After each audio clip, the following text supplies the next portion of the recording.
Good morning বন্ধুরা, কেমন আছো তোমরা সবাই? আশা করি সবাই খুব খুব খুব ভালো আছো। আমরাও সবাই খুব খুব খুব ভালো আছি। তোমাদের সবাইকে অনেক অনেক অনেক স্বাগত মুখার্জি ফ্যামিলি ব্লগসে। আজকে ব্লগটা আমি এখান থেকে শুরু করছি।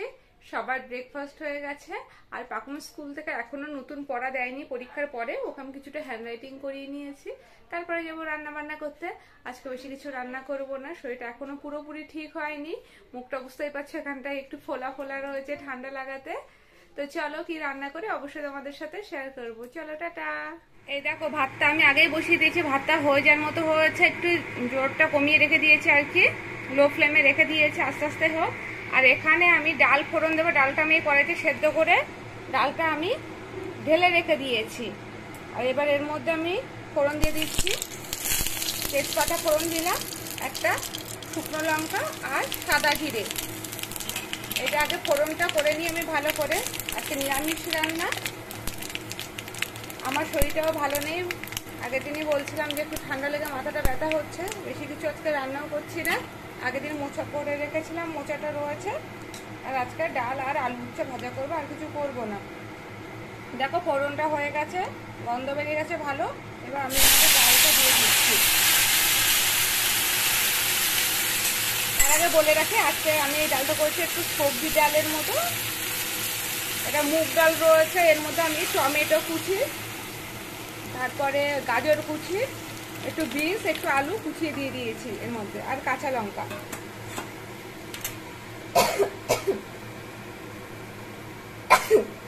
বাবা এত ঝাঁঝ বেরিয়েছে। তো যাই হোক, এ দেখো ডালটা কিন্তু এরকম হয়েছে, দেখতে পাচ্ছি বিনস আছে, আলু রয়েছে, টমেটো রয়েছে, গাজর রয়েছে। আর ডাল যখন সেদ্ধ হয়েছে তার মধ্যে আমি পরিমাণ মতো নুন, চিনি, হলুদ সবই আমি দিয়েছি। জাস্ট শুধু ফোড়নটা দেওয়া বাকি ছিল। আমি কিভাবে ফোড়ন দিই সিম্পলভাবে তোমাদেরকে তাই ভাবলাম একবার শেয়ার করি। তো আমার ডালটা তো হয়ে গেছে, ডালটা একটু ফুটে গেলেই তখন আমি এর মধ্যে ঘি আর গরম মশলা দিয়ে নামিয়ে রাখবো। আমার ডালটা হয়ে গেছে, এবার আলু উচ্ছেটা আমি ভাজা করে নেবো তাড়াতাড়ি করে। কড়াইতে দেখো তেল গরম হয়ে ধোয়া উঠছে, এর মধ্যে আমি কালো জিরে ফোড়ন দিয়ে দিয়েছি। আলু উচ্ছে ভাজাতে প্রথমে উচ্ছেগুলোকে একটু ভেজে নেব, তারপরে আলুগুলো দেবো, তাহলে উচ্ছে যতটা কম লাগবে। একটা উচ্ছে একটু পেকে পেকেও গেছিলো জানো তো। আমি পাকা উচ্ছে দানাগুলোকে আবার একটা সাইডে ফেলে দিয়েছি মাটিতে। অনেক সময় হয় ওখান থেকে আর কি চারা ওঠে। আমি উচ্ছেগুলোকে জাস্ট একটু তেলে আগে নাড়াচাড়াটা করে নেব, তারপরে কিন্তু আমি এর মধ্যে আলু দিয়ে নুন দিয়ে হলুদ দিয়ে চাপা দিয়ে রেখে দেবো সেদ্ধ হওয়া পর্যন্ত। এই দেখো উচ্ছেগুলো ভাজা ভাজা হয়ে গেছে। এবার আমি এর মধ্যে আলুগুলো দিয়ে দিচ্ছি। আলুগুলো আমি ধুয়ে ভালো করে জল ঝরিয়ে রেখে দিয়েছি। এটা কিন্তু জল ঝরিয়ে নুন হলুদ মাখিয়ে রাখলেও হয়, আমি একেবারেই বসাচ্ছি আর কি, নুন হলুদ মাখাইনি। এই দেখো দিয়ে দিলাম, এর মধ্যে কাঁচা লঙ্কা দিয়ে দেবো পরিমাণ মতো, আমি হলুদ দিয়ে দিচ্ছি। আর কাঁচা লঙ্কাটা আমি একটা লঙ্কা দিচ্ছি, শুকনো লঙ্কা ফোড়নগুলো ভালো করে স্মেল ওঠে। শুকনো লঙ্কার কথা আমি ভুলে গেছিলাম, তাই এবার আমি কাঁচা লঙ্কা দিয়ে দিচ্ছি, দিয়ে আমি এটা নাড়াচাড়া করে চাপা দিয়ে দেবো এখন। এই দেখো আলু ভাজাটা আমার করা হয়ে গেছে, এরকম দেখতে হয়েছে। এটা ডালের সাথে খেতে কিন্তু খুবই ভালো লাগে। আজকে আর আমি কিছু রান্না করছি না, শরীরটাকে একটু রেস্ট দিচ্ছি যাতে তাড়াতাড়ি করে সুস্থ হয়ে যাওয়া যায়।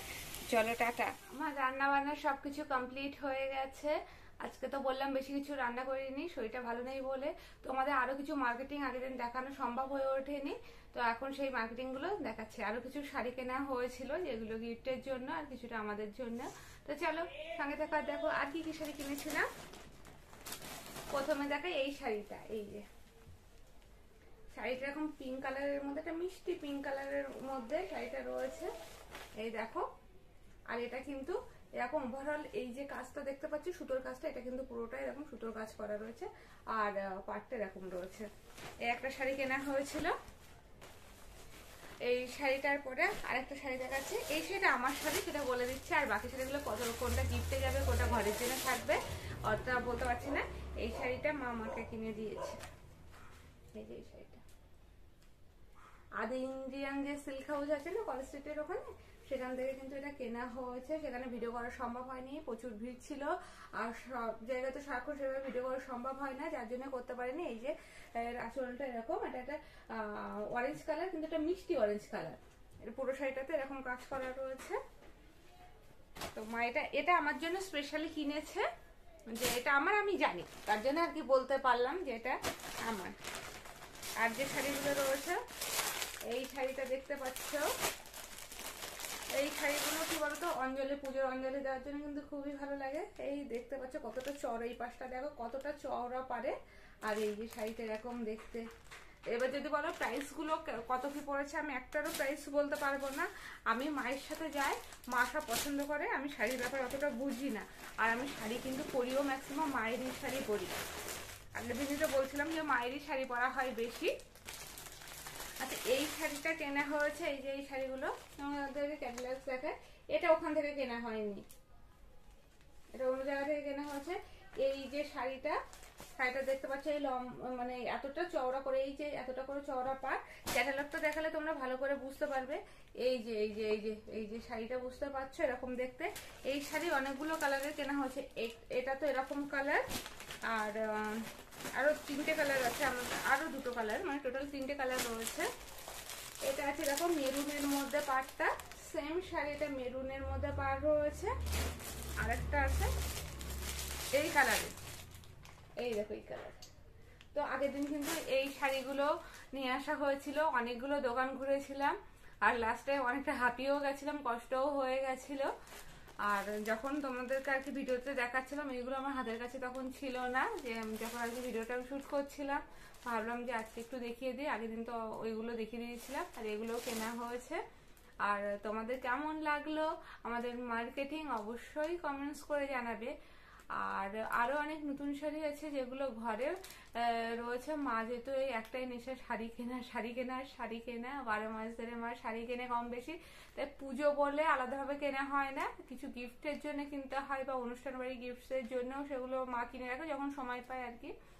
আর আমার জামাও মা অনেকগুলোই কিনে দিয়েছে। তোমরা যদি দেখতে চাও আমার কুর্তি কালেকশনগুলো, অবশ্যই আমি তোমাদের সাথে শেয়ার করব, আর তোমরা কমেন্টস বক্সে জানিও। তা কেমন লাগলো আমাদের পুজো মার্কেটিং, আমাদের এই ভিডিওটা, আর আমাদের চ্যানেলের ভিডিওগুলো কেমন লাগছে, অবশ্যই তোমরা লাইক, কমেন্টস আর শেয়ার তো করবে, আর সাবস্ক্রাইব করবে, আর কমেন্টসে কিন্তু জানাতে একদম ভুলবে না, কেমন? তো চলো এখনকার মতো টাটা। এই যে পাখুম এবার খেতে বসেছে, ওর ভাত সব মেখে দিয়েছে, আর পাশে আলু ভাজা, উচ্ছে ভাজাটা দিয়ে দিয়েছে, ওর পছন্দের খাবার ডাল ভাত। এই যে ও খেতে বসে গেছে, আমরা খেয়ে নি, তোমরাও সবাই খেয়ে নাও। চলো টাটা।